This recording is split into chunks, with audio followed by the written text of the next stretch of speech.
his wife, she actually was questioned in court in 2022. And when the prosecution was asking her questions, she said, "Oh, for goodness sake, tell this man to go and boil his head." Because she was just really angry the whole time. She just was pissed off that she was having to do this. She's like, "I've kept quiet for 46 years. Fuck this." Right. And she did not help his case at all. She just made him look really guilty. Wow.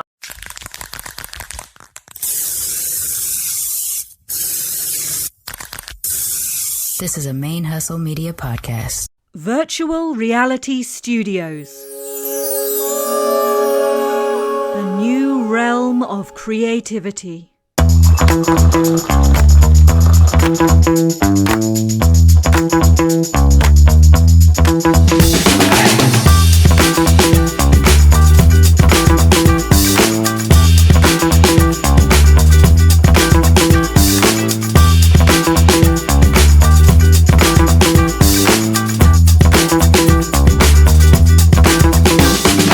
What's up, y'all? Welcome to Matcha, Masala, and Blended Besties tea. We are just a couple of mixed mates musing over matcha, masala, and murder. And I am one of your co-hosts, Sharmane Fury. I am now back stateside, and I am joined by my co-host. Hello, I am Rhia Kaur, and I'm where I've always been. I'm still here. So I came in on Sunday and we record on Tuesdays. I am back reunited with my two younger cats who are at this very moment demanding attention. Just trying to get settled in and stuff. I still have a lot of unpacked stuff surrounding me right now. Because we're Matcha, Masala, and Murder featuring extra cat these days. extra cat these days, and now with added cat. And you might hear a dog bark every so often because I live in a house that has a dog business. So we'll see what happens. So added wildlife, that's just fun. definitely more. Because usually I do lock my cats out in my little studio room when I record, but I now live in a room with my cats at my friend's house. So until such time as I get myself out in the world, which who knows where I'm going to end up. I know where I want to, but I don't know when I can. So I will be in this lovely, this room is actually, it is nice and comfy and everything. It's just an adjustment. One day at a time. One day at a time. Yeah.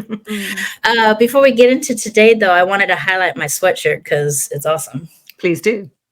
This is from Wear the Peace. They're a t-shirt company that's created by two children of refugees, and they have like message sweatshirts and t-shirts and everything like that. And it's like peaceful messaging or I guess social activism type shirts. No justice, no peace, or if you don't stand for anything, you'll fall for anything, that kind of stuff. But they have a Palestinian collection, and over the last 7 years of business, they have done about $624,000 worth of donations to Palestine. And in addition to that, they've also done they have like an on the ground aid group that provides like food and necessities and stuff like that they've been doing in Gaza for the last 7 years. And so, of course, there's been a little bit more of an increase of attention. And so 100% of the profits on the collection for Palestine goes directly into aid for them. So I got this shirt, which is the shape of Palestine in the watermelon. They also have one that is the keffiyeh patterning. So I like this one. This is the one I got. And I just I'll put the link up in case anybody's interested in it. I think they have some nice stuff. And even in their non-Palestinian collection, they have some nice stuff too. So they sound like our kind of people. They do. And the quality, let me tell you, the comfort. It's nice and soft on the inside. Because I'm only wearing a tank top underneath. So nice. So it's like really good quality. It's not like, let me throw up some direct print. Yeah. It's not like that. It's like a quality piece of material and everything like that. So it's really lovely. So I just wanted to share that with people today. Thank you. But other than that, I got nothing. It's been such a hectic, like from the last time we recorded when I was still in Mexico, packing, getting rid of stuff, literally, I love Mexico because you can put something out on the street and in 20 minutes it's gone. Nice. And sometimes they'd come to the door and be like, pointing to the stuff, and so be like, yeah, just take it, gratis, regalo. And because I would say gratis and they would say regalo, and like, I thought I was saying for free, and they were asking, is it a gift? And I'm like, oh, okay, yeah, regalo. So I'd put it out, and so they pretty much anything that I couldn't worry about trying to sell or something. And I had drama trying to sell stuff too. Like, and I was only trying to actually sell to people within like my Black expat community that I have like a connection to. Because I didn't want to have to worry about my poor Spanish and all that other kind of stuff. But then I had like people who wouldn't pick stuff up, or I tried to do the Uber delivery, but they couldn't find their address. Like it was a whole bunch of stuff. So after a while, I just started refunding people and putting it out on the street. I was like, I don't want to do this anymore. I mean, I told them beforehand, but yeah, people would come and pick it up really fast. So I got the house cleaned, everything got done, and I really wasn't able to do anything but that. Of course, yeah. And then, I had a smooth travel day. My friend Jeff, who's one of the people that I'm living in there, my friend Shay from college and her husband Jeff. I like when he comes to help, or he was the one who like immediately came to help me after Tristan died, because he's autistic, and so he never gets in the way. There's a pro autism space. He like, if you're like, I need some time, like I need space, and he goes, okay. And he just walks away. Like, it's awesome. There's no explaining things. But he also handles things very logically and stuff like that. So the organization, getting things done, he was great. Whereas like Shay, loves me so much that, she would sit on me and let me hibernate for the winter if I needed that, so he was the one who came to kind of help get the last of my stuff over and everything. The only thing we saw was a plane on fire on the tarmac in Dallas, which may or may not have been a training exercise. Okay. Because there is both a story in the news about a plane crashing into a hangar, but no information on the people that were onto the plane. And there's also a training ground there.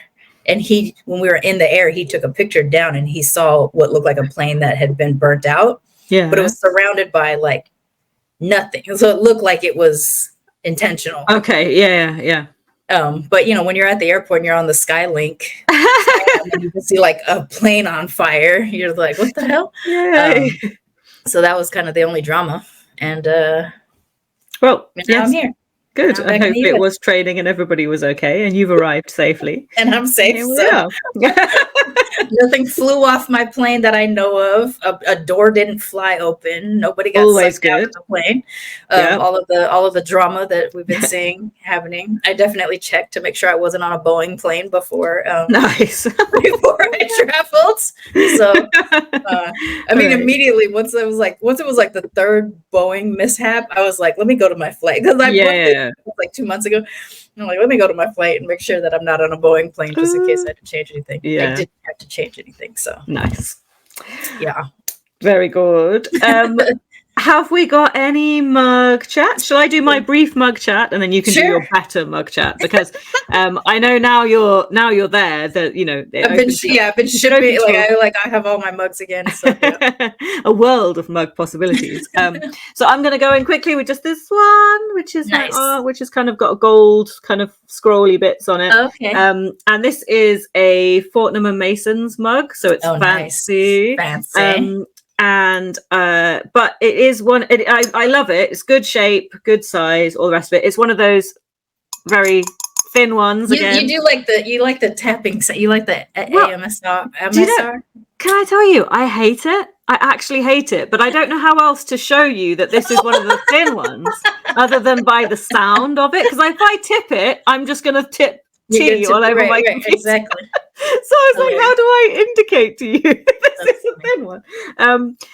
But actually, do you know what? That freaks me out, that thing. I can't even say the initials either. I don't like it for generally things because I'm sure I have misophonia, so I'm triggered by a lot of sounds. Oh, okay. But yeah, I guess you're right. Like to show you the quality of that's all But I tell you what I really hate. Right, I've gone off mugs.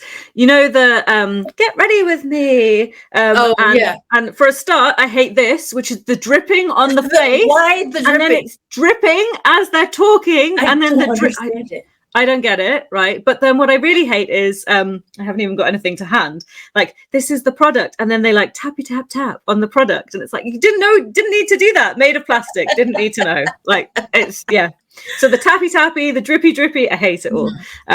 But this mug is thin, but it's very lightweight, and it actually is very lovely. Nice. And it's got R for Rhia. So nice. Do they have a wall of initial mugs? Yes, you can get all of them. So this red color is the one they bring out at Christmas time, and the regular one is, if anybody knows Fortnum and Mason's, their branding is it's blue. It's not like Tiffany's blue, but it's kind of similar. Kind of like a robin's egg. It's in the exactly. So it's like a light sort of blue. And so the regular ones that you can get all year round are the same initials, but in the bluey color. So this was a Christmas gift a few years ago, but it doesn't go away for Christmas because, initials are for life, not just for Christmas. Yeah, exactly. I might have to get me one of those when I get out there. My mug. So in addition to like the mugs that I had, I brought here on one of the trips, but I've been ordering a bunch of mugs so that I would have new mugs when I got here. Mm-hmm. And I found this one like 3 months ago. So it's been sitting here for 3 months, just waiting for me to arrive. So I was very excited to finally get a chance to showcase my murder shows and comfy clothes with a hatchet. You talked about your comfy clothes. Mm-hmm. Now we're doing a murder show, and it all fits together perfectly. It's a perfect mug to come back. Now that I'm on stateside, I am wearing. I didn't show these, but let me see if I can get my leg into position. I'm in these really comfy Japanese sweatpants that have cherry blossoms. Oh, nice! Yeah. So you really are living the. I'm in my comfy clothes right now. Yeah, like I was just like, today's gonna be a comfy day. I need comfort, so I'm in comfy. So yeah, these have like cherry blossom branches in like that Japanese indigo color. Mm-hmm. So yeah, I'm not matching, but I'm fully in comfy clothes. What I love about this, besides the fact that like comfy is in like drippy blood. Yes, love. The hatchet. This is just a coincidence. But when I used to work at a major computer corporation as a facilities manager, I was the only female manager of all male managers. Yeah. And I developed a reputation of which they called me the hatchet because in our policy, we had to have 2 managers present when we fired somebody. Oh, okay. And I always got invited to help fire because the men were such delicate flowers that they couldn't comfortably fire their employees. So they would invite me to, they would say like, hey, we have a termination coming up, and they'd be like, Sharmane, can you bring the fury? Be the second, right? Well, first it was just like be the second in the room, which I'm just there to observe, supposed to be. But then the men who's actually the manager, the person being termed, would be like, so we brought you in here today to discuss the recent issues, Sharmane. And I'd be like, I don't know this person. Like I'm not their employee, and I'm not.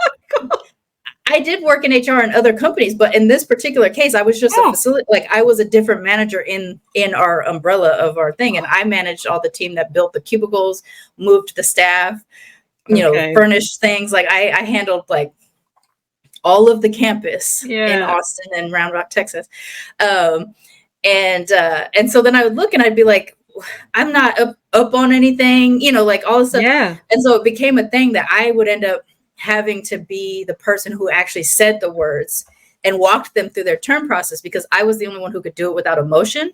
Oh, because I had grown men managers that were like senior level executives. I was a first tier manager. They were like senior and above. Yeah. And they'd start either crying or getting too worked up. And I'd have to be like, calm down, like, because your emotions are not helping the situation. Yeah. So because they noticed that I would be guiding the emotions of both people, and that I could remain this monotone version that I am as a manager. So they called me the hatchet because they thought I enjoyed firing people. Oh no.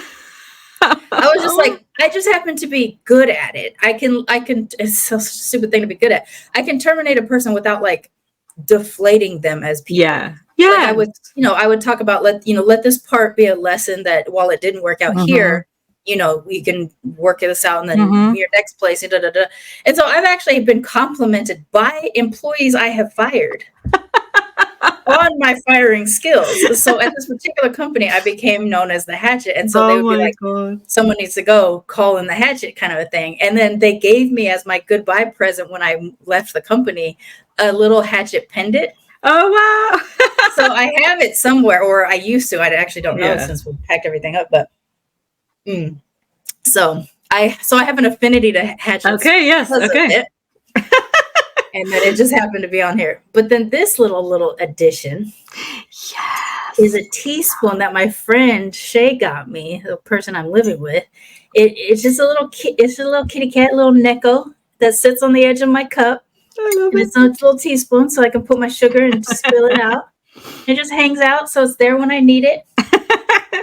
And so even though it did scare me earlier because it got close to my eye, I did flick some tea into my face. But it's so adorable and it's so cute. It is very cute. So, It's good. Yes. And I've been waiting for you to get to that mug because I know we shared that on Instagram ages ago. So I'm very happy that you. Very happy with this. Murder shows and comfy clothes. But I have a number of mugs that I have ordered. And I think the last one came yesterday, but that doesn't mean that more won't. Because I need my comfort mugs. But yeah, I'm very happy to finally debut that and it's a good one, it's nice and thick and heavy. And it's one of those like, it's really cold and I need the caffeine today. Yeah, so nice. That's what I think it'll be good. Love it. Hooray.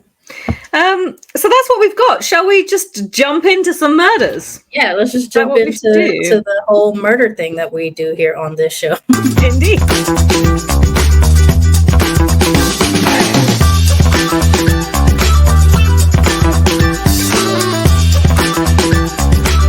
Shall I be mother?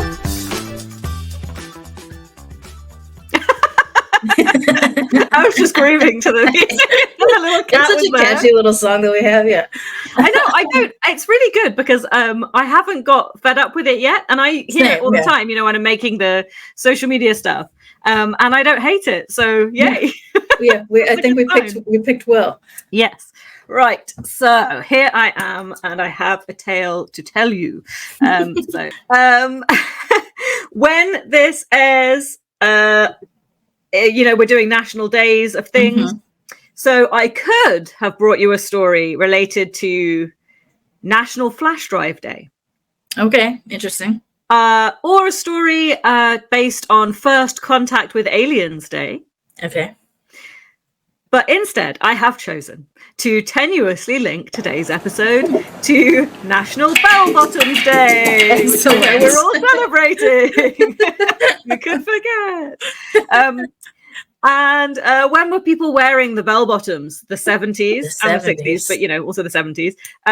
So when did my murder take place? The 70s. The decade that birthed Sharmane. Yay! And that's it. That's the connection. So as much as I quote you from last time, seamlessly crowbarred. Indeed. Seamlessly crowbarred, tenuous linked. So as much as I love a good pair of flares, as much as the next failed hippie, but we are going to have to move on from that and tell a tale which has nothing to do with free love. Okay. And everything to do with forbidden love and revenge, a classic recipe for murder. Yes, absolutely. Or was it? So, I don't know why I always do those cheesy questions at the beginning. Can't help it. I like Can't help to lean it, right? into these things. So let's wind the clock back to 1976. And let's spin the globe and land in Aberdeen, Scotland for today's tale. Mm. So this is actually an extremely famous case in Scotland. And although it has been recently back in the news again for reasons that I'll explain in a moment, it isn't widely known about across the rest of the UK and in the world. You know, Okay. but it's very famous if you live in Scotland. So any Scottish fans listening, you'll know this one. This is the tragic tale of Renee MacRae. And she disappeared on the 12th of November, 1976, along with her 3-year-old son, Andrew, which is very sad. Their bodies have never been found. And despite never finding them, someone was charged and imprisoned for their murders in 2022, 46 years after their disappearance. Oh, wow. That's how long it took. So if we go back to the beginning of her story, Renee MacRae had seemingly a picture-perfect life. You know, she was married to Gordon MacRae. They met when they were teenagers, and everybody said they were like instantly attracted to each other, and they were both very attractive, and they got married, and they had these 2 little boys. So they had, at the time when, you know, her life ends, she had 9-year-old Gordon Jr., named after his dad, and 3-year-old Andrew. And her husband, Gordon, ran an incredibly lucrative and successful construction business. He was like a major guy, you know, big business guy. So they were very wealthy. They were very attractive. You know, seemingly everything was going for them. But nearly 10 years into their marriage, they separated. Their marriage had broken down and they separated. And she moved out into a kind of luxury, very expensive small cottage. And he was still supporting her financially. They weren't actually divorced. They were estranged at this point. And she continued to drive. They had a bright blue BMW car, which was like a really flashy car to have in those days in that area. And so everybody knew this was their car. So, you know, and she was the one who drove it because they obviously had another vehicle for him. But so everybody knew this was Renee's car because you could spot it, you know, and it was unusual. So prior to the separation, for the preceding 4 years, or 4 years preceding her death, I should say, she had been secretly having an affair with William MacDowell. So although, you know, we're thinking that they've got this picture perfect life for the last bit of their marriage and into this time in the separation, she's been having an affair with William MacDowell, and we're going to call him Bill. So that will just make it Bill. He was an accountant and company secretary at her husband's firm. A little bit close to home. Too close to home. He was married and had 2 children of his own with his wife.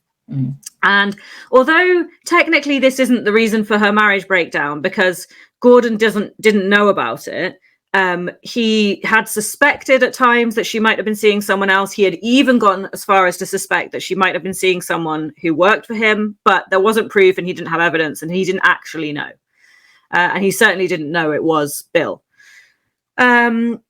So apart from Renee herself and Bill, only one other person knew the truth. And this was Renee's best friend, Val Steventon, I think that was her name.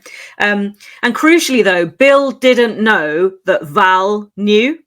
So that was just between the girls, right? I mean, the best friend knows. The best friend knows. Exactly. So if you're keeping up with that, the girl, you know, she told her best friend, but, you know, he doesn't think that anybody else knows about them. And then if we kind of get to the last known movements of Renee, so that was a Friday, the day that she disappeared. She left home with both her boys. She ran some errands. I think she went to a local pharmacist to pick up some just, I don't know, regular kind of medicine. She dropped the oldest one, Gordon Jr., she dropped him at the dad's house. And she and the younger one headed off in the direction of Perth, which is up the road a bit. And she told her friends that she was going to visit her sister who lived in Kilmarnock. And so she and the littlest boy that's where they were supposedly headed, and they were never seen again after that. So after she drops off the older boy, since then, nobody else saw her. 12 miles away, later that evening, a train driver spotted a raging inferno on the side of the road. And it's I don't know what you call this. So we call it a lay-by. So it's like on the edge of the road, there's a spot where you can pull in, because these are kind of country roads. It's not like a main motorway type highway thing. So there's just every now and again, there might just be a bit where the road kind of gets wider on one edge and you can pull over if you need to. We call that a lay-by. Turnout in the US. Yeah. Okay. So that's kind of what we're talking about. So it's a really isolated area. There's a couple of farmhouses in the distance. The road is called the A9. So the way we categorize roads, we've got motorways and then A roads and B roads. That denotes how major the thoroughfare is. So an A road is pretty major, but it's still not like a multi-lane situation. And the source of the fire was discovered to be Renee's bright blue BMW. Which had been almost totally burnt out. And so when it was examined, they couldn't get much out of it. By the time that they'd put it out with fire hoses as well, a lot of things had been disrupted. But there was a rug which was stained with blood which matched Renee's blood type. So at the time, it hadn't been identified as definitively hers, but it was her blood type. I think obviously the labs in those days as well weren't as advanced, I don't think they did. Yeah. They probably only did blood type until the 90s. Yeah, right. Yeah, something like that.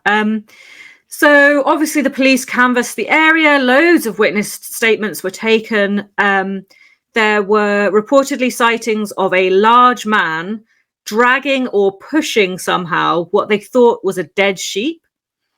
But it should be noted that Renee was wearing a sheepskin coat that night. Not too far away, there was a local quarry, and a large man was reportedly seen there pushing a pushchair, like a stroller. I think that's what you call it. One witness who lived in one of the nearby farmhouses reported hearing a blood-curdling scream at about 7:30 or 8 p.m. that night, a woman's blood-curdling scream. And another person noted that they had seen the blue BMW parked in the lay-by, and just a little bit further up the road, they had seen a Volvo estate car. And who drives a Volvo estate? Bill. So during the police investigation, they learned about Renee and Bill's affair. And they learned that her sister knew nothing about this visit and was not expecting her to show up. So she told her friends she was going to see her sister. Her sister was like, first I've heard of it. So where was she going and what was happening? Especially with the 3-year-old too, because wouldn't he kind of be able to communicate auntie so-and-so? Yeah, exactly. So it turned out that she was in fact on her way to have a weekend away with Bill in Perthshire. And I'll get back to that in a minute. But if we look at the timing of their affair to sort of put that into context, so it starts 4 years ago.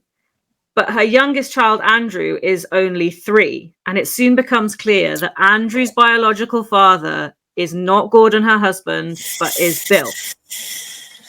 And this weekend away was supposed to be for Bill and Andrew to get to know each other better.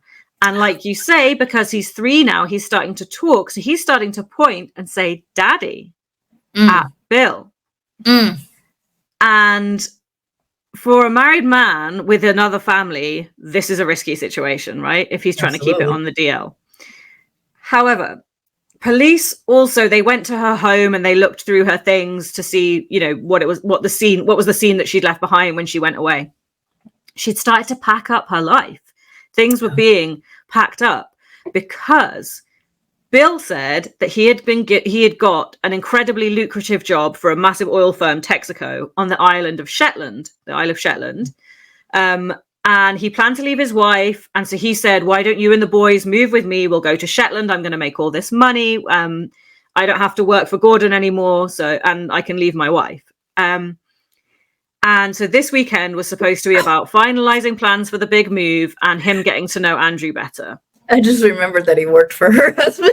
Like, right? Oh my gosh. So it's very complicated. Yeah, exactly.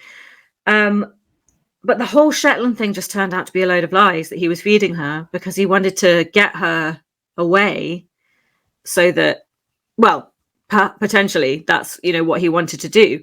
Yeah. 1 week after her disappearance, Bill rocks up at the police station, just walks in intending to give a voluntary statement. And his wife follows him in and literally drags him out of the police station. And they act like nothing ever happened and he doesn't come forward again to chat. And then 8 days after their disappearance, so this must have been like 1 or 2 days after that, he got interviewed by a journalist and he said that Renee had phoned him twice since her disappearance. So as far as he was concerned, she was alive and well. Oh, God. So then they said, well, how come you didn't tell the police that in your statement? Because obviously he was interviewed like right at the time. And he was like, oh, it must have slipped my mind. So 8 months after the disappearance, they're into the investigation. They begin excavating a site at the quarry, which I said is just shortly up the road. As they're excavating using big machines to turn over the earth, they come upon the stench of rotting flesh, which, as we know in these investigations, is unmistakable. This is so ridiculous. At that point, whoever was in charge of the excavation was like, okay, we're going to have to stop there for today, guys, because the bulldozer, the big machine, has got to go back to the rental company. So they stopped digging, even though they had just literally realized they were probably about to stumble upon flesh. And they just shut down and didn't continue that excavation. Oh, gosh. I don't know why. So 2 years after that, the investigation was put to rest and it was declared, a cold case, and that was it. So they literally never even one time went back, another rental day, nothing. No. I mean, I know. I don't really get that, but that's what they say happened. Right. In 2004, the case was reopened because a documentary was made. And the quarry was excavated then, but nothing was found. Because surprise, surprise, like fucking 20 years. Exactly. Yeah. 30. So it took 3 separate openings of the investigation and a lot of money before, in September 2019, Bill was formally charged with their murders and the investigation ramped up again. There were some conflicting statements from witnesses about how the section of the road where the lay-by was had been under construction around the time of her disappearance. And somebody said they'd seen a man digging.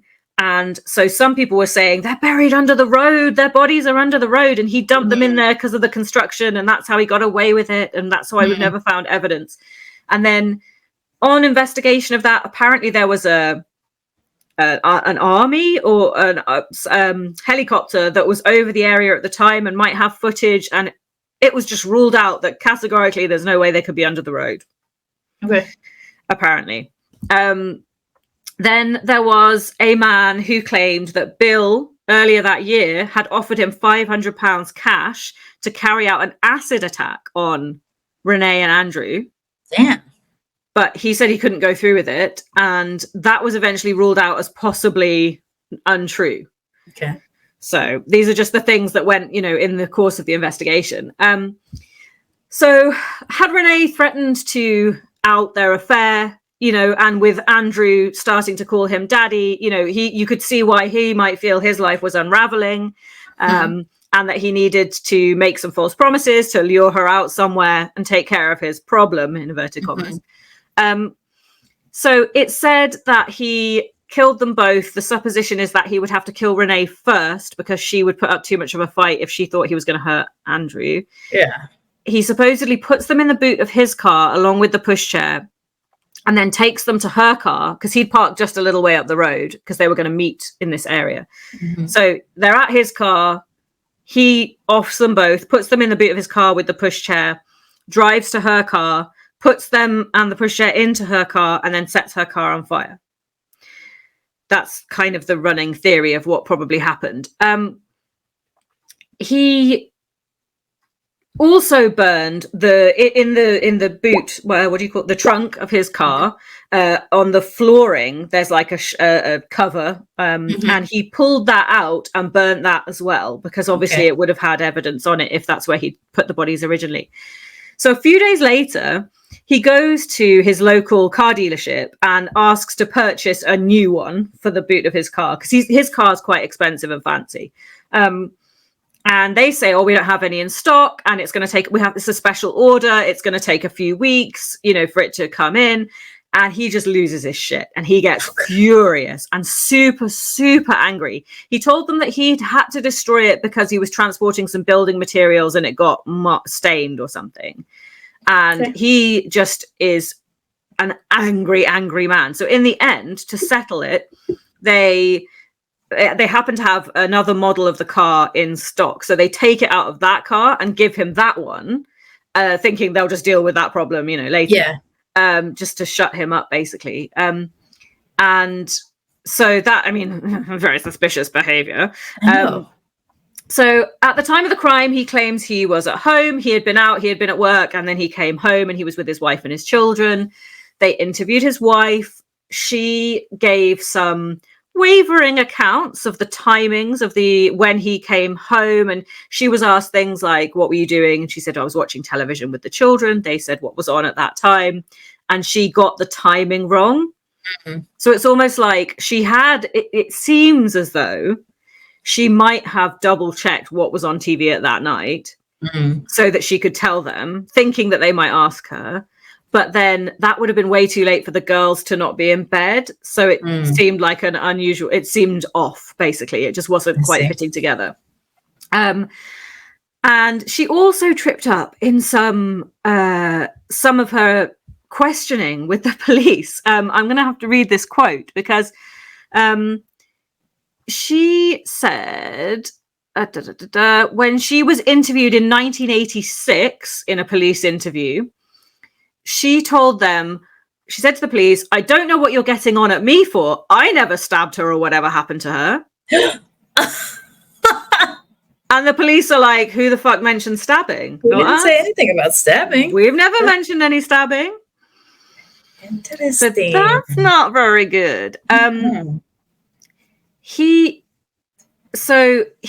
Bill never revealed any details of this case, but in 2022, it went to court. So he'd been formally charged in 2019, and then they managed to get it to court in 2022. And all the evidence was laid out on, although there were no bodies and it is mostly circumstantial, a jury felt it was enough to convict him of this double murder that he had got away with for 46 years. He's now 80. He's sentenced to life in prison. And less than 5 months later, he died in prison. The judge said another thing, that his wife, she was actually was questioned in court in 2022. And when the prosecution was asking her questions, she said, for goodness sake, tell this man to go and boil his head. Because she was just really angry the whole time. She just was pissed off that she was having to do this. She's like, I've kept quiet for 46 years. Fuck this. Right. And she did not help his case at all. She just made him look really guilty. Wow. But they stayed together all those years? They've been together this whole time. And then the judge told him, like at the sentencing, the judge said to him, on the evidence at your trial, these murders appear to have been premeditated, planned, and carried out by you in the most calculated way, not a spontaneous event or on the spur of the moment. These appear, in effect, to have been executions. And so one of the questions that comes up is that if Renee hadn't told Val, perhaps he would have got away with it because he just lied and said he didn't know anything about it. But Val was the one who could say, actually, she was going away with her secret boyfriend. But at the same time, perhaps they might still have been alive if he knew that someone else knew about him, because he would have had to cover an extra set of tracks. But because he just thought he was going to get away with it because nobody else knew. So the telling Val is a really interesting thing. Did it help or did it hinder? Right. But either way, poor 9-year-old Gordon had to grow up without his mum and his brother. And Renee's sister, who she wasn't going to visit, but, you know, for all these years, they had to wait 46 years to get 5 months worth of justice, of prison time. Right, yeah. Wow. So that is the story. And if people are interested, there is a BBC, there's a documentary of the 2022 court case. So you can learn all about it there, and it is pretty fascinating. But yes, that is the story of, and they still never found, you know, the bodies. So to put that to rest. Possibly the smell they uncovered, that's where the bodies were, had they just gone a little bit further. It could be, yeah, definitely. I think somebody found some rabbit bones, a later excavation of the site. I mean, that seems obvious. It's the countryside. Right. And they found like some litter, you know, just general rubbish. And there was one point where they found part of they found, I think, a wheel belonging to a stroller that was the same make/model that Renee had. But then that could just be I don't know. Trash of exactly. Yeah. And it wasn't an uncommon type brand that she had. Right. So that, you know, it feels like it could be something, but you just don't know. So that is the story. And just for years and years and years, nobody knew what had happened. They just, you know, it was the longest running missing persons case in Scotland's history, I think I'm right in saying, at the time. So had people known the bit about the affair publicly, like had that been made public, or had that stayed behind? It did come out. Yeah, it did come out quite quickly. The original investigation in the 70s. Yeah, it did come out. I guess he got interviewed by a journalist as well. Yeah, right? Okay. Yeah. And so I've got loads of pictures, and I will put a picture because it's just, there's one picture. So because he's 80 at the time of 2022 in this trial, he's actually in a wheelchair. He's being pushed into the courthouse by his long-serving wife, and she looks so fucked off with this. She is like, oh, for fuck's sake, I can't believe, you know, she is so, her face is just crazy. That's wild. It is really wild to see these people. And he's kind of, okay, look, I mean, a jury has convicted this guy of doing it. So we're saying that's what happened. But it's not hard and fast, conclusive proof, obviously. Mm-hmm. But if we assume that, yes, he did it, he thought he got away with it for all this time. He's lived his entire life thinking he's got away with it. Yeah. Until right at the end.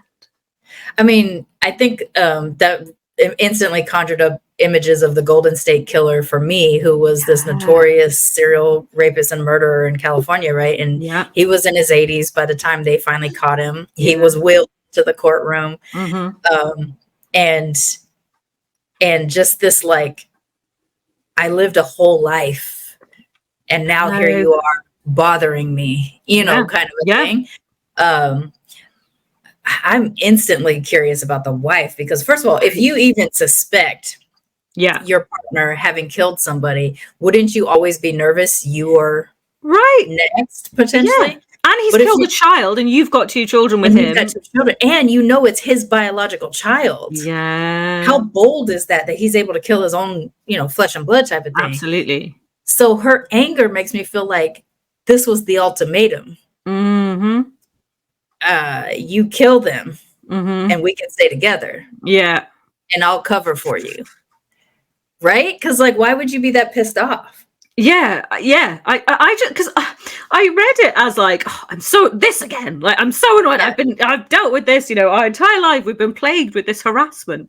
Right. That's how it came across. But then when you consider that she said those things, like, I never, you know, he never stabbed anybody. The stab thing, like.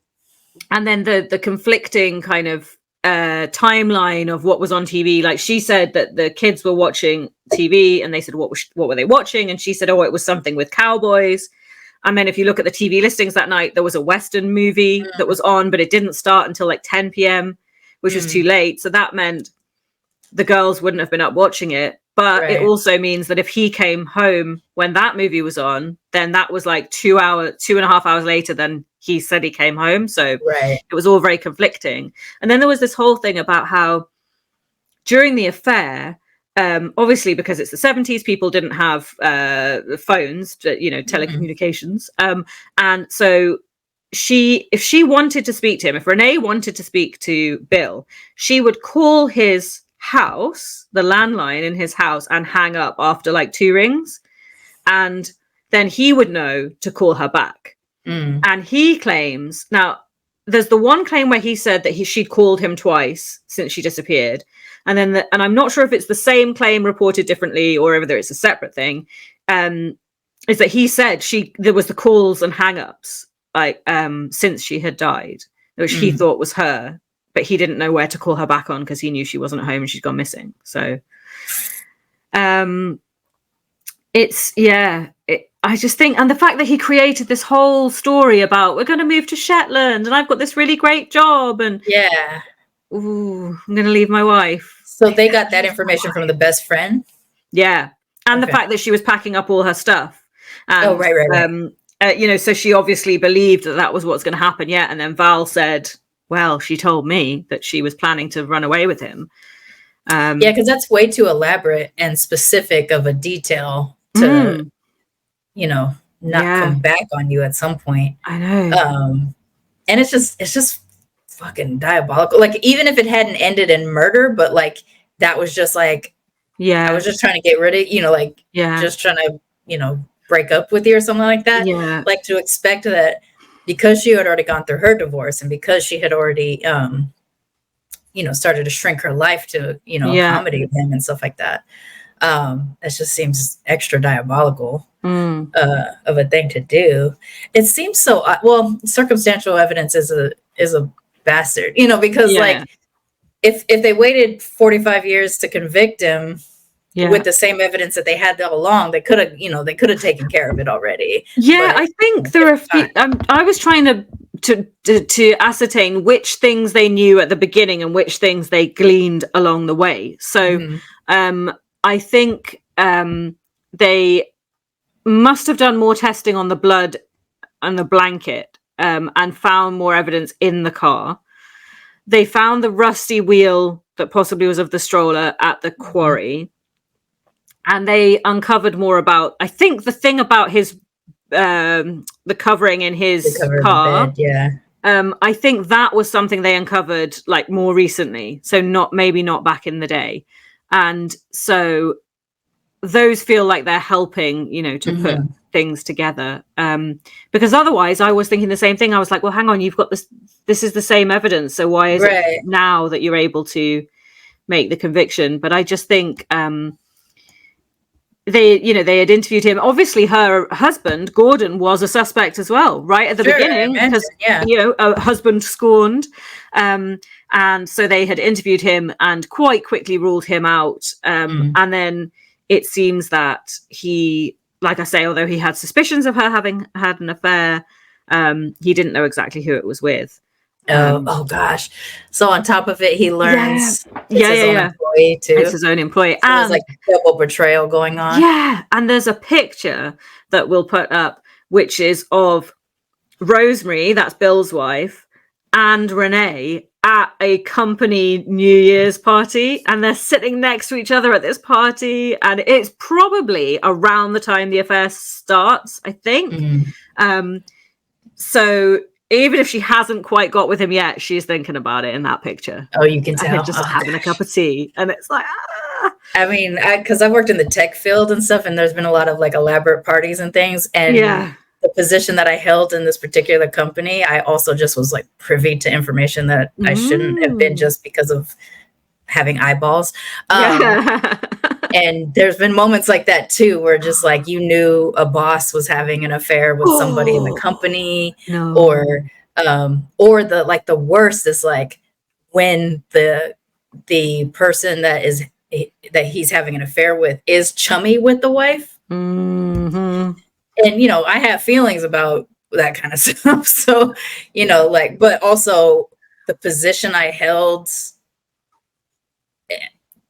it wasn't necessarily against the policy. So like, cause I was in HR and stuff like that. So it's weird, like it's just always uncomfortable and mostly it was just like observation, it's just like, I could tell the vibes. Like, I don't know, but I know because I can tell the vibes or something like that.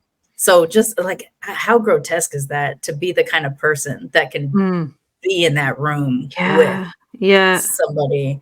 And so the thing is, like, that's a long affair. As far as affairs go, 4 years is a long time to be able both to maintain the secrecy, but also that you haven't tired of the steps you have to go through to have an affair. Like, it's not like you got your own place and it's easy and you know, so that's a long time to, because also she had, you know, Gordon Jr., the 9-year-old, who, so I don't really envisage that even though she was estranged from her husband, they weren't yet divorced, but she's estranged, separated from Gordon. She's living in her own home with the boys.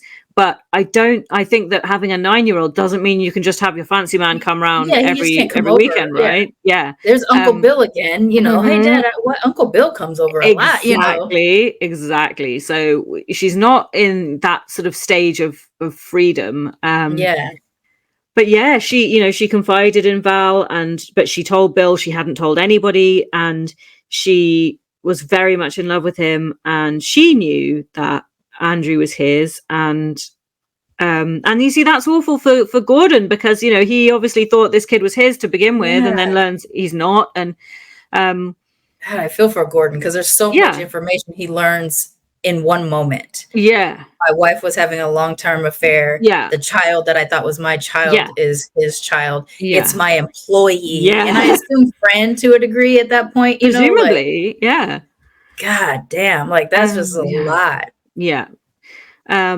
So there was one other kind of witness statement that seems to go nowhere, and I can't really work out why, but about some guy who may have been digging a road and then fled to America before he could get interviewed, because they were hoping to interview him, but then it turns out he'd gone to America. And I don't really know whatever happened, or who that guy was, but that seems to be the only kind of loose end that they never managed to tie up. Like, maybe he had a buddy help with the burial or something maybe like that. I do think that if he must have planned the location and really put a lot of thought into it. He must have had fuel on hand to douse the car, and set it alight. Right, because you don't just carry a exactly a full one unless you need it.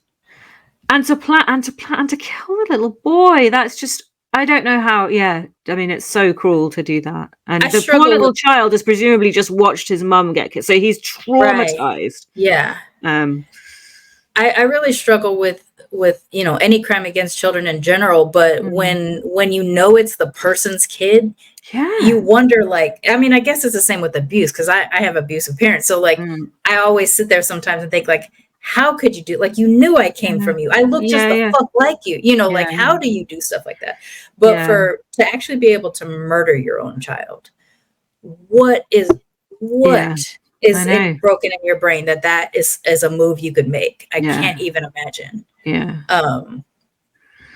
I mean, shit, even to make the decision, like, for my cats, like, 2 of my cats died. Like, knowing that they're sick, knowing that it's time, and still struggling with saying yes exactly to the doctor, right? But this person can just not only kill their child and the child's mother, but discard of it in such a I mean, I assume there's no gentle way to discard of somebody that you've murdered, but like, you just think about it as like just throwing out the trash, right? I mean, I kind of thought that they must have decided that the bodies weren't in the car burned, because otherwise, even with like a raging inferno, you're gonna have still detect evidence remains of that. They definitely got the car back out because they still had the car, and they re-examined the car, but obviously not enough to say the bodies were in here. So still the bodies are missing. And maybe when the police were originally bulldozing in the quarry and they were onto something, but then they shut down all that investigation, who's to say he didn't go and move them? Fair. And then they never went back there for years after anyway. I mean, that would be hella risky, right? It would be super risky, but also just a stroke of luck that they never went back. So either it wasn't their bodies, it was just rotting animals or something, or it was some other fucker who been murdered in a quarry. Stranger things have happened. or maybe he moved them. But that does feel unlikely. But I just can't imagine how he spent the last 40 odd years. Yeah. What's going through your mind every day? Like, are you relaxed? Are you thinking, yeah, I got away with this? Or are you kind of every day holding your breath a bit and thinking, is today the day? Does it just become background noise eventually? Yeah. Like, I think about, I have a complex about dishonesty because of my parent, because of like all this stuff and stuff like that. But so I can like basically count the quote major lies that I have possibly told just to get myself out of an uncomfortable situation or whatever. Like, and they haunt me. I think about them all the time. Yeah. And even though like, the one that's popping in my head right now is about a 20-year-old lie that I told. I still know the person I told the lie to. And there are times when I'm just like, I do want to tell this person. Yeah. But I'm literally only causing pain if I tell this person after all these years, because there's no reason. But it fucking haunts me, because it's really just like I was caught in a moment and just didn't want to tell the truth. And so for what felt like my safety. And so, and all these years later, I don't necessarily feel in hindsight I was as unsafe as I felt in the moment. And so like part of me is like, I should just tell the truth because that's the way I am. But then it would be really like I'd hurt this person's feelings for no reason, just to assuage my own guilt and stuff like that. Yeah. Now, if it ever comes up again, sure. At this point, I'm ready. I'm ready. I thought about it. I'm ready. But if it doesn't come up again, then like literally the telling of it is causing pain and stuff. So like, that's not something criminal. Like that's just, like it's just a moment where it's like, I thought I would make somebody mad if I told them this. Yeah. And that's what's haunting you, and that's not that's deep, and it's not that serious. It's not criminal. It's not really that serious. It's not a life ending or even not even a life altering situation. Yeah, it's just in my head. I thought I'd make this person mad, and they might hit me. Like literally, that's the reason why I did. And the fucking thing has haunted. Like it comes up in my head all the time. And it's not like it's like every single day. It has faded into the background. Yeah, but a moment will trigger, and I'll be like, oh shit. Thought about this again, like blah, blah, but blah, that whatever. has to be, when we're always talking about what's the difference between your brain or my brain to these people, because that is your brain, and there's loads of people. I mean, like, we're not even talking about murder here, right? But there's loads of people who just lie, like casually lie anytime, and it doesn't bother them. It doesn't come back to haunt them. They're not playing the scene over and over in their head for years to come. They're not lying awake at night going, oh, remember when I did that? Yeah. And they do it. It comes easily to them. Like it comes really naturally to them. So obviously that is one major difference. And some people are just able to do that. And then, another massive leap on from that is being able to commit this kind of a crime. Yeah. So does it fade into the background? Can you disassociate so much that it's not that dramatic of a thing? That's what I wonder. Yeah. Because I think it would be fascinating to actually, I mean, he's still kind of maintaining, well, not anymore because he's dead. Yeah, sure. But he was maintaining innocence. So, but if he had admitted it, then the family could have received a lot of closure by finding out exactly what had happened and maybe where they were, where the bodies were. And then maybe they could have laid them to rest in a nicer way. Or, so I think that holding on to that power by not releasing the information to your very last is like a really cruel twist. I think so too. There's so many layers of lack of empathy that's at play. There's like whatever allowed you to do this killing, whatever allowed you to cover it up, whatever allowed you to continue to lie about it every time it came up. And then, yes, the lack of empathy for the people that are just like, I just want to resolve this I just want this information. Yeah. Because there is a piece to a degree in knowing, like leading up to coming here to the States, I had so much nerves about transporting Tristan's ashes because I've heard some stories and things like that. And I was able to do I had paperwork and everything like that. Ultimately, they didn't look at the paperwork, but they did examine the box and everything, which was really uncomfortable.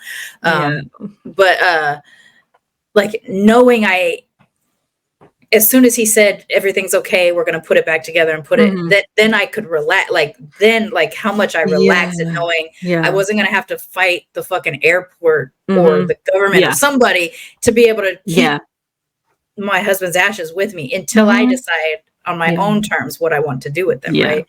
And that's, I mean, just comparing the thing, like her family just being like, I just want to know whether you believe in something, an afterlife or something or not. You just want to know that there is a place that you can kind of point to. And that's, you know. And you would want to know what were their last moments like, you know, what actually, because I mean, your mind would just race. There could be so many different versions of awful, hideous things that have happened and taken place. And maybe actually it's better to know it was super quick and he just wanted to get the job done and get out there. You know, or was it torturous, or, you know, it just is, your mind which wouldn't stop you from being able to wonder about all the different possibilities. Right. Because if you think, because there's nothing we can do now, my person that I love is gone. Knowing that it was swift and somewhat painless would be a comfort. Better. Knowing it was worse, I mean, might not be a comfort, but you'd be like, maybe this would be a motivating factor in something else. Like now I do some sort of domestic violence, you know, work or something like that. Like, I think there's a lot of people, I mean, I think even the mother from the BA, she did amazing work. She did so much work after, and it was such a motivating factor. And, you know, she may never have come to something like that had it not been for what happened to her daughter. But because of what happened to her daughter and the work that she did, a lot of other people have had protection or a benefit or something like that. And so there's like different ways in which it's not the comfort you deserve, but it's a comfort, you know, that you could have in knowing. Absolutely. You know, but as for him just being able to, you know, to move through life like that, I mean, taking the airport, right, as an example. Now, if we take out the fact that people who are vaguely brownie beige get treated differently at airports, right? You know, I'll get nervous even when I'm not doing anything wrong. When you're not doing anything wrong. I'm approaching the security going, oh shit. It's like, brown and I'm going to security. Yeah, exactly. So you've always got that, like, that worry. And I am not even doing anything wrong. So like I would be the worst criminal is what I'm saying, because I mean, honestly, paranoid. It was such a weird thing with Tristan because he did grow up around white people and didn't really assign his own facial features to his Palestinianness. So when he would miss things that was happening to him, he just thought people were being dicks sometimes. He wasn't assigning it correctly, in my view, of what was happening to him at times. You know, why would I make him take off the Saudi Arabia t-shirt when we went to the airport? You know, why I'd be like, you know, maybe shave your beard for this trip, you know, like stuff like that, because he wasn't aware of stuff like that. But when he would see me be paranoid in moments and he's like, you've done nothing wrong, just relax. And I'm like, you do not have brown people training. Like, you do not know. And he's like, you make yourself look guilty. And I'm like, society has trained me to be this way. And so yes, I do make myself probably look guilty at something. And then surprise, who's the one who's pulled out of the queue and given the extra little search or the swabby for the drugs thing, or, you know, like then, you know, because it's society's prepared you for it. Conditioning has taught you that it's what's going to happen. So of course you're going to behave that way. And so things like that. Like I think the stories of the people who don't get caught until the end of their life, it's the same with like Bill Cosby and stuff like that too, because we've heard, like, in the States, or if you're in entertainment, you've heard the stories of Bill Cosby forever. The fact that it took until he was a decrepit old man to get punishment and then even get released, like ultimately not punished. It's so infuriating, because you're like, there's no real solace or anything or comfort for the people that were impacted by all these people. But you feel like, well, at least it happened, you know, like that's the only thing you can grab onto at that point, right? At least it happened. At least they got punished. And then 5 months later, he's gone. Is there comfort in that for the people who were left behind and affected? And I know I think negatively of everything, but the wife being so pissed off that she's had the inconvenience of being harassed by the thing that her husband did makes me put a little bit of guilt on her for it. Because also, I just don't know what it would take. Like, even with Tristan being the love of my life, I don't know what it would have taken for me to be able to comfortably stay with him, knowing and helping him cover up something like that. Yeah. Like, you know what I'm saying? Yeah. And then you think, is it one of those situations where maybe she didn't know? Maybe she just really thought he did, but didn't want to ever ask him. You have these weird situations where people are like, I never asked. It was like, don't ask, don't tell, right? Yeah, and plausible deniability. Exactly. If I don't ever know, then I can just pretend and move on through my life. But then if the police keep not coming and knocking at your door, you're like, oh, for fuck's sake. Force me to tell the truth one day, you bastards. Yeah. Right. God, yeah. I mean, and then it makes me wonder about their kids, because they've got 2 daughters. What are they've spent their whole life with this. Because their kids would be older than me. Like, I was born in 1977. This crime happened in 1976. So exactly, in my entire life, they would have been having to do with it. They would have been affected by that. They would have known that their dad was a suspect. They would have known their dad had this affair and this love child. And they would know that every few years that the police would come and knock on their door and want statements from him again. Yeah, that's just a crazy way for them to have lived their lives as well. Such a strange. Because in a way, for them, is it better that he gets caught in 1980 and put in prison for the rest of their life, and they can kind of close that, know that that's what happened, and then they're living their life, whereas they are also thrust into this situation where they're always on edge about what might happen, and presumably wondering if he did it. Which is a horrible thing to wonder, obviously, about your own dad. So right.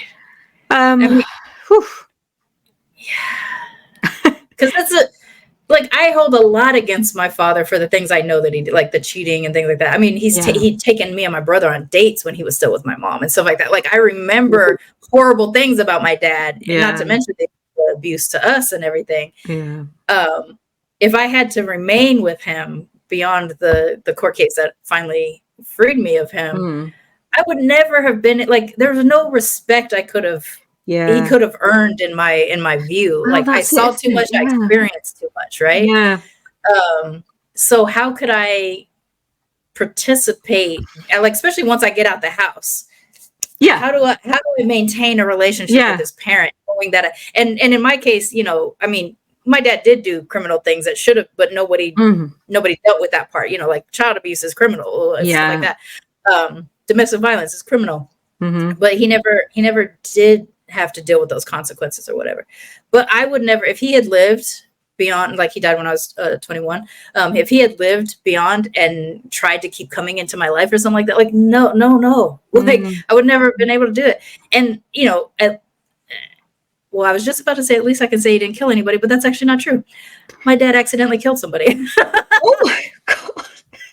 Wow, that is a memory that just came out of the, it's not his fault. It wasn't his fault. A kid committed suicide by my father's car. Oh God, right. I see what you mean. So he was like a 17 or 19-year-old kid, and it was late at night, and he timed it in such a way that he jumped out, and so my dad wouldn't have had time to stop. But there was a investigation into manslaughter for a little while. Ultimately, he was the suicide note that was back home for that kid cleared my father of it. But my dad had to deal with the trauma of it was his car, and he had to experience everything that he had experienced in that moment. So my dad definitely experienced the trauma of knowing, and again, technically in quotation fingers, I killed somebody, right? Damn, that memory just buried. It just literally came out as I was about to say, it's not like my dad killed anybody. And then it just popped into my head. That's so wild. It's not like I haven't thought about it over the years, but wow, yeah. So we are dropping bombshells today. Correcting the line I was going down, which is my dad did terrible things, but I was about to say, at least he didn't, at least I knew he didn't kill anybody, thinking intentionally walking around, even the, blah, blah. No murder. And in this case, it was an accident, involuntary manslaughter, I think ultimately is what it would be called. But Jesus Christ. Oops. Here is learn a whole lot about Sharmane's family day.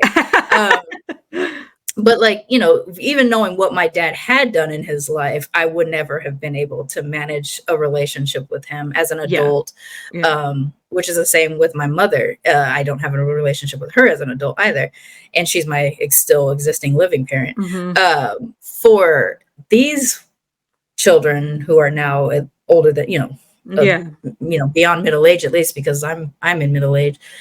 Like how do you deal with that? Like, my dad may have killed him. And I wonder if this about like for military kids who, when they know their fathers had been away at wars and stuff like that, like if you don't talk about it, do you sit there and wonder? I think the thing about that is that our society is, and especially American society, is set up to view that kind of killing very differently, because one man's hero is another man's villain, you know, murderer or whatever. But if you're, you know, if you've got the flag over you and you're done doing freedom to people, then that's a kind of possibly not viewed as killing in the same way, right? It's like doing a job for the government or something like that. Yeah. So, but I mean, I'm not going to say that all kids feel that way, because I wouldn't if I were in that situation, because that's not how I view that, you know, the armed forces. Sorry, I'm not throwing massive shade at everyone in the armed forces there. No, I mean, it was really a really blanket statement. I just mean, yes, if I were a kid and I knew my parent did that, I would really struggle with it and I would feel really conflicted. But I know and understand that there's a massive number of people, and especially in America, military families, you know, that's a very like a specific thing tied to military. Yeah, exactly. So that's really, really specific. And so, yeah, and this isn't that. Is it? Oh my God. But it opens up the idea to me to start thinking, like, there's so many different tiers of this. And, you know, there is a documentary, and I'm failing to think of the name of it or whatever, but it's a woman telling the story about her father, who was a serial killer. And now I can't think of which serial killer the father was. But so she's telling the story. I think it was on Netflix a couple of years ago. I don't know if it's still there. There's one that, where there's all the different, there's like his different wives and his different children are all talking about him. I think he might be called Bill. I don't know whether that's the same one. Sorry. Maybe. But it's one of those things where like it's the adult child now coming to terms like publicly about like finding out later that their father was who their father was, you know, ultimately, and trying to split the difference between the maybe loving and affectionate father that he might have been versus like, I can't believe he did this horrible stuff to all these other people, right? Because you can't, like, I imagine the trauma that spread, like, even if his children never experienced that version of him, if the belief exists, my father killed his other child, essentially my brother, why didn't he do it to me? Why didn't he do it to me? Am I on the chopping block in the future? Is there something I could do that will make him do it to me? You know, like, I imagine there's a lot of different kind of trauma. Like is he going to do it to mum? You know, where do we stand with that? Is he having affairs with other women now? Are there other ones dead? You know, I mean, like had it hadn't been before, but it just never came up, he did a better job at covering it or something like that. I mean, I don't suppose that's the case. However, we just don't know. So, and if you were a family member in that situation, of course, those are all the things that your brain would be going to. So basically, this one guy messed up the lives of all these women in crazy ways, and poor Gordon Jr. And Gordon Sr., to be fair, probably too. I mean, even if, let's say, he was just like done with his wife, like fuck her forever. That's still unbelievably traumatic what happened. And I mean, having believed that Andrew was his child. And I would make an argument that there are some men out there that would take in somebody else's child as their own. Tristan's dad, who raised him, was kind of like that. I mean, I viewed that he treated him a little bit different than his natural children, but Tristan never felt that was to be the case. There was things in our adulthood that made me feel that there was that, but you know, that's me as an outsider. You know, not he grew up feeling he didn't have that problem, so good for him in his relationship. Like, I think, you know, it's possible that he could have found out Andrew wasn't his and been like, but he's mine now. You know, could have been the case. But I also, like, I've seen enough of those like programs where like a man finds out he's not the father and he just falls apart because he believed so strongly that was his kid.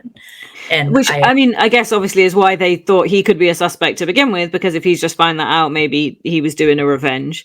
But also I think it's interesting that she only took Andrew with her, because obviously we know why she only took Andrew with her, but what was the explanation of that to everybody else? Maybe just because he was littler, so he wasn't. That's what the first thing I thought is from the mother. He was littler. And, I guess it's just that. But someone might have questioned that, like around her, you know, her friends or something. But but obviously they didn't. So you know, because you kind of view like fathers as incompetent with children, you know, like especially babies and stuff like that. You know, so maybe it was the case of like, oh no, it wasn't actually that weird. But exactly. But at the same time, you know, there are deaths that are, I mean, you're grown-ups. It's like you're capable of doing shit, or at least I hope so.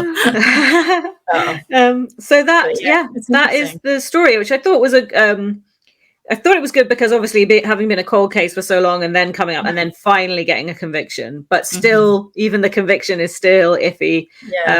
So it's like, it's satisfying, but is it satisfying? And I mean, I pretty much think it was hit. I'm pretty convinced by the circumstantial evidence that it was hit. I'm pretty willing to accept that.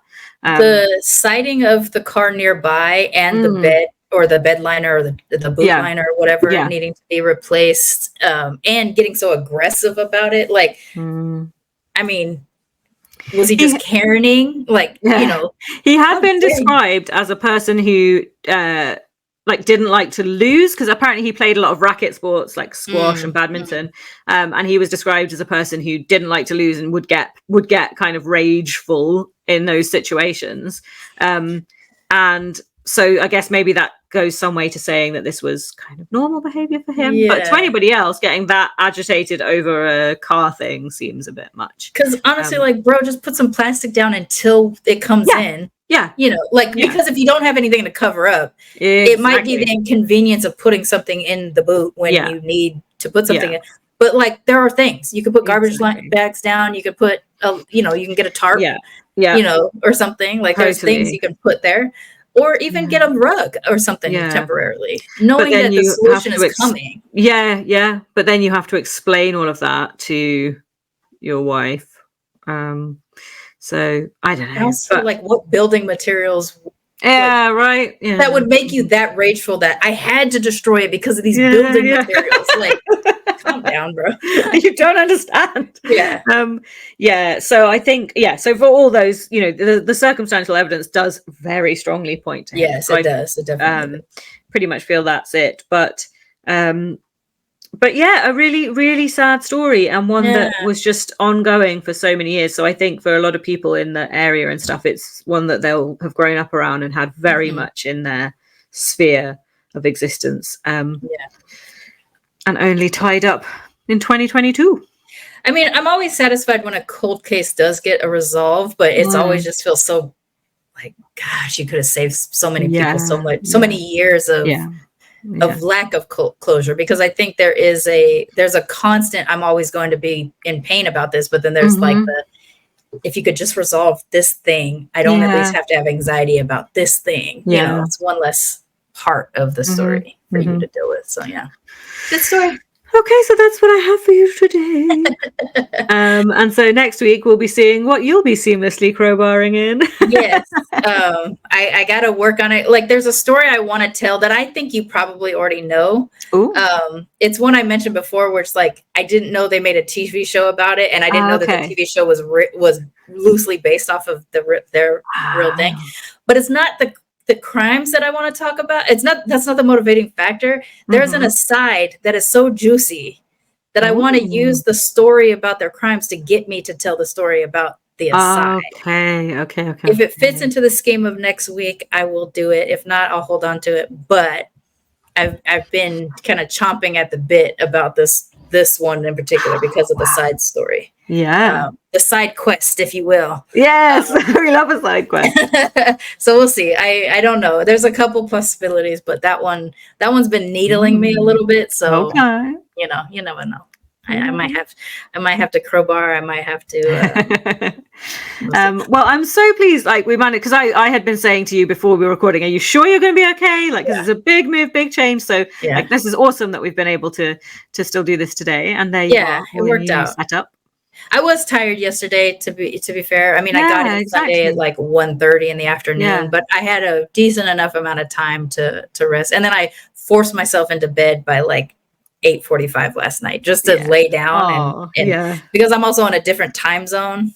Oh, yes, of course. Yeah. So I had to adjust to that a little bit. It's only an hour, but man, an hour doesn't make a difference at night, really, but it makes a difference in the morning for sure. But made it work. For everybody out there, don't forget to follow us on the social medias, on TikTok and Instagram, and the YouTubes at Matcha, Masala, and Murder. And also head over. You can hang